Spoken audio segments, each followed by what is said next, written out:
Il fait fret que le Christ, puis la neige elle est bleue quand on s'arrête pour camper.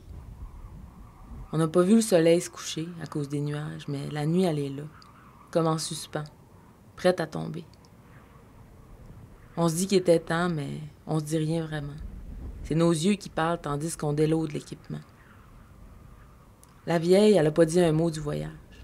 Les yeux fermés, elle flyait dans sa tête comme les chiens sur la croûte durcie. Je la regardais, puis je me disais peut-être qu'elle est déjà partie. Mais elle a ouvert les yeux, puis elle a dit quelque chose comme c'est ici. On l'a fait répéter, pour être sûr d'avoir bien compris. Puis on a statché le traîneau au bord du bois, drette au spot qu'elle avait choisi. Pendant que je nourris les chiens, Pedro, il starte un feu avec l'écorce qui traîne tout le temps sur lui. J'aime sa manière que ses yeux y brillent quand il allume son tison. Je me demande toujours si c'est les flammes qui se reflètent dans ses yeux ou ben donc si c'est les étincelles de ses yeux qui crissent le feu à l'écorce, puis aux branches, puis à mon corps qui flambe par en dedans. Comme quand j'avais 15 ans puis qu'il y en avait 13. Puis qu'on avait toute la vie devant nous autres. Puis toutes les nuits pour se découvrir le corps puis l'âme, puis les façons que ces affaires-là s'arlient, sa bouche, puis s'envaginent mutuellement. Je la regarde puis je m'émerveille de le voir là, accroupi, capable avec ses mains d'allumer n'importe quoi. Il lève la tête, il me dévisage, puis je me dépêche d'aller chercher du bois. La vieille a tousse un peu. Pedro, il me fait signe. On la prend chacun par un bras puis on l'aide à se relever. Elle marche pas vite, Philomène. Elle marche pas vite, mais on dit rien. On la soutient comme elle nous a toujours soutenus, comme elle a toujours soutenu la tribu. On en prend soin. On l'installe au bord du feu pour qu'elle se réchauffe un peu. Pedro, il dit « Es-tu correct? » Elle dit rien, mais elle sourit. Fait qu'on la laisse, puis on commence à dérouler les pots. C'est pas long d'écliper ensemble. Les baguettes, elles sont quasiment neuves, puis les fixatures, elles sont bien ajustées. La nuit, elle vient juste de tomber quand le monte-bloc est fini de monter. On est prêt à commencer, mais on brette un peu. Pedro, il fait semblant de vérifier les fixatures pendant que je gosse après un piquet, comme si tasser la baguette d'un pouce à gauche ou d'un pouce à droite, ça pouvait changer quelque chose à la forme du bloc, au destin de la tribu, à ma vie, à la sienne, à l'amour qui nous tient. Mamou, qu'on dit souvent. Mamou, qu'on pense tout le temps. Un pouce à gauche, un pouce à droite, ça change rien. Il le sait, je le sais. On brette quand même comme deux innocents. La vieille, elle parle. Elle dit « c'est le temps ». Je regarde Pedro. Il me regarde aussi. On le sait que c'est le temps. On le sait crissement. Mais on a beau être préparé, il y a des gestes comme ça qu'on aimerait mieux jamais être obligé de poser. Philomène, elle est déjà debout quand on arrive à côté. À cause du feu, sa peau brille comme le soleil en été. On dirait que ses rides y apparaissent puis y disparaissent, comme si les flammes y avaient le pouvoir de faire rajeunir d'un coup sa vieille face plissée. Elle brille, la vieille. Elle brille en hostie. Femme flamme à côté à leur bord de la nuit. J'y souris. Elle me sourit. Elle replace son capuchon. Elle ajuste sa pelle puis elle se met à marcher. Femme forte. Gars de pelle. Un jour, je vais être comme elle. Je me grouille de la rejoindre, puis j'y tends mon bras comme à l'accoutumée. Elle dit rien, mais au poids qu'elle met, je vois bien que sans ça, elle aurait pas toffé. Le monte-bloc est pas loin. Pedro, il détache une peau pour nous laisser rentrer. La vieille a dit merci. Il répond quelque chose, mais il ose pas la regarder. J'y souris pour l'encourager. Il me voit pas, fait que j'y souris plus fort dans ma tête, comme toutes les fois qu'il a besoin d'aide puis qu'il ose pas le demander. Il garde les yeux baissés, mais je le sais qu'il a compris. Il a compris que j'ai peur aussi, mais qu'on va y arriver, qu'on va passer à travers, parce qu'on est des gars de pelle, puis que les gars de pelle, ils font ça depuis que la neige a neigé. La peau, elle est rattachée. Le cercle, il est fermé. Une tente avec pas de toit. C'est toujours à ça que ça me fait penser. Le monde bloque, comme un tipi ouvert sur l'éternité. Philomène, elle s'installe au milieu. Elle prend un aspire. Elle ferme les yeux. « Je suis prête », qu'elle dit. Mais j'ose pas commencer. J'ose pas parler. Toute ma vie, j'ai mieux aimé le silence au bruit. Les gestes qui se passent de mots. Les yeux qui parlent. Le corps à corps. Le peau à peau. On parle pas quand on fourre en promiscuité. Mais l'homme, il est là dehors. À contre-feu, à contre-jour. T'es tellement loin, mon amour. Mais vas-y, toi. Commence. On a une vie à traverser. T'es les bras, je suis les pieds. J'attends la première pelletée. Je l'entends qui bouge. Un bruit sec. Un sifflement. La neige a ses foires à mes pieds. J'ai pas le choix. Je fais un pas en avant, puis je commence à parler. Philomène, Philomène, c'est pour toi qu'on est ici. Mamou, toujours unis. Philomène, Philomène, conte-nous donc c'est quoi ta vie. Le silence pendu, la vieille, elle me répond. Philomène, c'est moi. Vous me connaissez, c'est mon nom. Sa voix, elle monte dans l'air frais. Elle est pas forte, mais elle tient bon. Ma mère, elle était de la tribu, mon père, non. Je suis née avant la grande érape. J'ai vu la rivière se remplir de poissons. Ce que j'ai vécu, je l'ai vécu en tant que femme, mais j'ai aimé en homme à ma façon. Godpelle, depuis le premier jour, Godpelle pour toujours. Ce que j'ai déjà dit, je vais leur dire. Ce que j'ai pas dit, je vais le dire. Ma vie, j'en fais donc. Rendue là, elle s'arrête. Elle hésite. Philomène, que je dis. Philomène, c'est pour toi qu'on est ici. Mamou, toujours unis. Philomène, Philomène, conte-nous donc c'est quoi ta vie. J'ai l'impression de faire simple avec mes questions, mais quand tu as des trous, je les remplis comme on m'a dit. Philomène, Philomène, à soir, le silence n'est pas permis. Sa voix la reprend un peu plus forte. Pendant un bout, elle dit rien qu'on ne sait pas. Elle leur répète les histoires qu'elle a déjà contées. C'est même du temps des bottes à rames puis des cartes de 12 pieds, avant la grande érape, la fuite, puis l'hiver de fou qui a tout changé. Elle parle des Chinois, des poissons qui flyaient au-dessus du Saguenay, de l'abondance du troc facile puis des expéditions jusqu'à Chicoutimi pour trouver les restes utiles du temps d'avant. Elle parle des grands fêtes d'hiver où les gars de pelle y étaient accueillis en champions, des blocs géants qu'on lui faisait sculpter en échange du manger, du dormir puis du boire à volonté.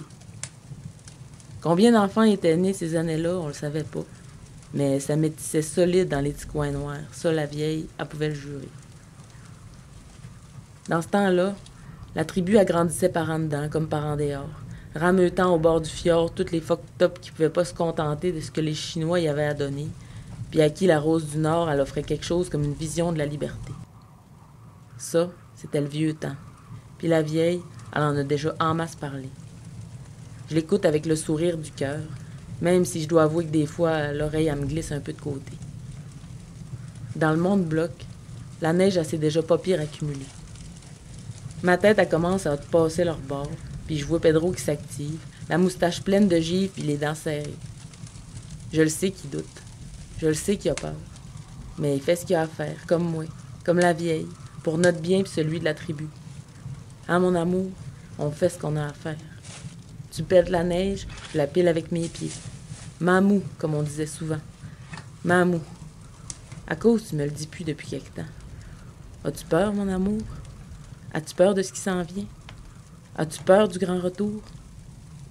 Je te comprends. Personne ne sait ce qu'on va trouver. Mais la tribu, elle a choisi. C'est plus faisable de vivre ici. Tu le sais bien. T'as pas dit non. T'as pas dit oui. Je sais que t'as pas vraiment choisi. Mais as-tu déjà vraiment choisi, mon amour? Bébé perdu, abandonné, c'est moi qui t'ai voulu. C'est pour ça que la tribu a te gardé. Tu sais, mon amour, on peut faire des choix sans tout briser. En tout cas, c'est ça que je pense. Puis c'est ça que mon silence est de cri. Chaque fois que tes yeux y glissent en dessous des miens puis qu'ils s'enfuient. Pense-le donc, toi aussi. Dis-moi donc que tu m'aimes encore puis que c'est moi que tu choisis. Mamou, toujours unis. Hein, mon amour? Philomène. Philomène, conte-nous donc c'est quoi ta vie. Je répète les mots sans y penser. La vieille, elle la répond. Même si depuis quelque temps, on dirait qu'elle commence à laguer. Elle hésite. Elle tourne autour du pot, comme si elle voulait pas chier ce qu'elle a à chier. Quand même, je tourne en rond dans ma tête, fait que je m'accroche à ses mots pour pas over-dériver. Puis là, elle décolle. Je sais pas si c'est moi qui en a perdu des bouts, mais il me semble que ce qu'elle dit à cette heure, j'en ai jamais entendu parler. des affaires louches, des pensées croches. Comme le chien qu'elle a tué juste parce que son maître il l'avait trôlé. Un coup de pelle puis un autre, les tripes à l'air, la gorge tranchée, puis un plaisir malsain qu'elle a jamais pu expliquer. Des affaires de même, des affaires qu'on dit pas quand le soleil brille puis que toute la tribu elle est là pour juger. Elle arrête pas. Elle en sort à pelleter. Toutes les hontes d'une femme garrochée en tas, comme les débris d'un bloc dégrossi par la vie. J'aime pas ça, qu'elle dit ça. Grande femme forte puis belle, je veux pas la voir pâlir puis rapetisser. À cause qu'elle fait ça d'abord. Elle est pas obligée. À moins que c'est à cause du poids que la neige qui se fait sentir sur ses jambes puis sur ses pieds. C'est peut-être ça le pouvoir du bloc mémoire. Le corps pogné, l'esprit il veut se libérer. En tout cas, j'ai pas le choix de l'écouter tandis que je pile la neige puis que le bloc il continue à monter. J'entends ce qu'elle dit. Je fais des liens. Je revois sa vie différente de ce que j'avais pensé. Je reviens pas qu'une femme fière comme elle cache autant de honte puis de faiblesse dans ses arrière-pensées. Mais quand j'y pense, j'aurais pu m'en douter. Gars de pelle, j'ai appris à sculpter autour des craques puis à patcher les trous que la neige allait se voir, même dans un bloc bien pacté. Gars de pelle en public, tu caches bien tes fragilités. Elle parle de bébé qu'elle a eu puis qu'elle a donné. Elle était over jeune, qu'elle dit. Dans le grand dérap. Elle a pas voulu l'amener. Un petit gars, qu'elle dit.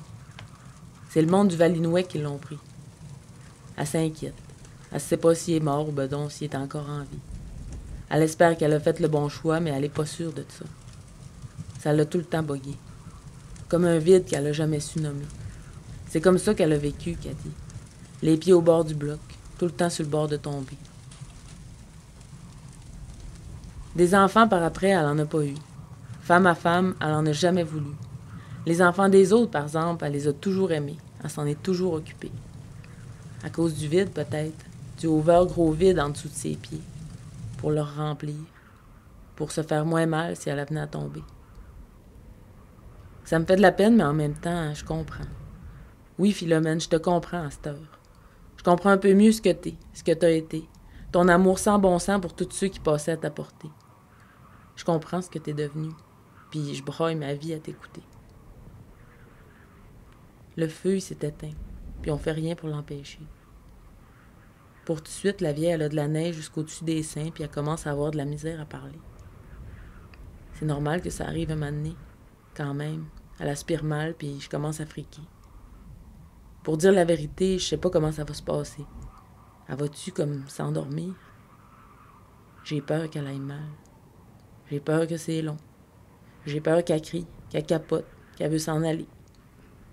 Rendu là, même si on voulait, on pourrait pas la déneiger. Le temps que je frique, je pense pas de remplir les trous comme je suis supposée. Elle dit rien, puis je dis rien. Il y a comme un silence qui s'installe. Un silence qui nous sort du bas, ce qu'on était embarqué. Elle lève les yeux vers moi. Elle rôle un peu, à tous. Elle me fait signe de m'approcher. Je dis, on n'est pas supposé. Elle dit, Marielle. Je m'assieds à côté. Elle dit, j'ai lu ce que t'écris dans les pages du grand cahier. Je sais pas quoi dire. Il y a personne qui lit jamais ce que j'écris. Elle dit, c'est beau. Elle dit, tu sais trouver les mots. Ça me rentre dedans d'une manière que je pourrais pas expliquer. Ça me tord par en dedans en même temps que ça me libère d'un poids que je connaissais pas. Elle continue, la voix fragile comme le givre, le sourire au cœur. Elle dit, nous autres, on s'est toujours enfargés dans l'écriture. Tu sais, c'était dur. Les mots qu'on disait, ils fitaient pas avec ceux qu'on lisait. On écrivait le cul entre deux chaises, la tête fendue, la langue toute écartillée. Toi, t'as inventé une manière de dire égale à notre manière de faire. Gars de pelle, tu sculptes la page comme un bloc de neige avec l'esprit bien aiguisé. Tu trouves tes lignes, t'enlèves la marde, puis ce qui reste, c'est beau à pleurer. Je voudrais la prendre dans mes bras, la serrer fort, mais je sais plus comment l'aimer. Elle est juste une tête qui sort du plancher. Elle le voit, je pense. Elle comprend. Elle sort un bras de la neige, sa mitaine elle reste poignée. Avec sa petite main maigre puis frette, elle me flatte les cheveux, elle me touche la face. Elle parle pas fort, mais je comprends. Elle dit, tu sais, Marielle, vivre, ça laisse des traces, mais la mémoire, ça fond comme la glace. Écris donc, toi. écrit pour nous faire durer. C'est ça qu'a dit la vieille. Puis je me mets à brailler. Je la prends par le cou. Je la serre. J'y donne des becs partout d'en face. Je braille, je morve, je bave ma vie. Je voudrais qu'elle me prenne. Je voudrais qu'elle me barce comme quand on était petit. Quand je finis par la lâcher, elle parle plus. Elle bouge plus. Sa tête, elle penche sur le côté, puis sa main, elle traîne, blanche puis frette, sur le bloc que j'ai pas fini de taper. Elle est morte dans mes bras, comme un oiseau qui est plus capable de voler. C'est ça qu'elle voulait, la vieille. C'est ça qu'elle a demandé. Le grand retour, elle savait qu'elle l'aurait pas toffé. Elle avait dit, on peut pas s'embarrasser d'une vieille comme moi. Je colle le bloc mémoire. Disez pas non, vous me devez bien ça. Après, partez. Le bloc mémoire, c'est ça qu'elle voulait, c'est ça qu'elle va avoir. Quand je vais me relever, Pedro va recommencer à pelleter, puis je vais pacter le bloc jusqu'au-dessus de sa tête. Je vais bien le taper. La neige, il faut qu'elle est dure pour être bonne à sculpter. Après, on va pouvoir se reposer. On va rallumer le feu. On va s'enrouler dans nos couvertes. On va se coller. On va rien dire pour garder dans nos têtes ce que la vieille nous a laissé. On va dormir, on va rêver. Puis demain, quand le soleil va se lever, on va pouvoir défaire le monde bloc puis commencer à sculpter. On va laisser la forme de ses mots nous guider. On va laisser sa mémoire travailler. Puis elle va apparaître, un coup de pelle après l'autre, comme elle était, comme elle va continuer d'être pour nous autres. Les gars de pelle, ses enfants pour l'éternité. Philomène, sa vie, sa mémoire, sculptée blanche dans la neige, blanche puis frette, belle comme la vie qu'on a choisie, figée aussi, dure comme le temps d'avant, comme la terre qu'on peut marcher, comme la terre qui nous donne son élan vers des avenirs qu'on n'ose même pas imaginer. Dans 3 jours, quand la tribu va arriver, ils vont la voir comme on l'a vu. Ils vont savoir que la vie, elle peut finir, mais que notre histoire, elle continue. Ils vont le savoir parce que moi, je vais l'écrire. Dans les pages du grand cahier, dans les marges du grand retour, je vais écrire ce qu'on est, pour que le printemps y efface pas nos traces, pour que nos mots y durent plus longtemps que nos os poignés dans la glace. Mes bouts de crayon plus aiguisés qu'une pelle nouvelle, je m'en vais inventer une manière de bloc-mémoire, un grand discours de mots sculptés pour que tous ceux qu'on aime puis qui sont pas encore nés, tous ceux qui vont venir après nous autres puis qui sauraient pas sans ça qu'on a existé, ben, qui nous aiment aussi puis qui continuent de nous aimer. Mais pour tout de suite, je tiens la main de la vieille puis il fait fret en hostie. Je pense à la mort puis je m'ennuie de tes bras. T'es pas loin, mais t'es pas là. Dans ma tête, je te souris. Du haut du bloc, je t'entends qui braille aussi.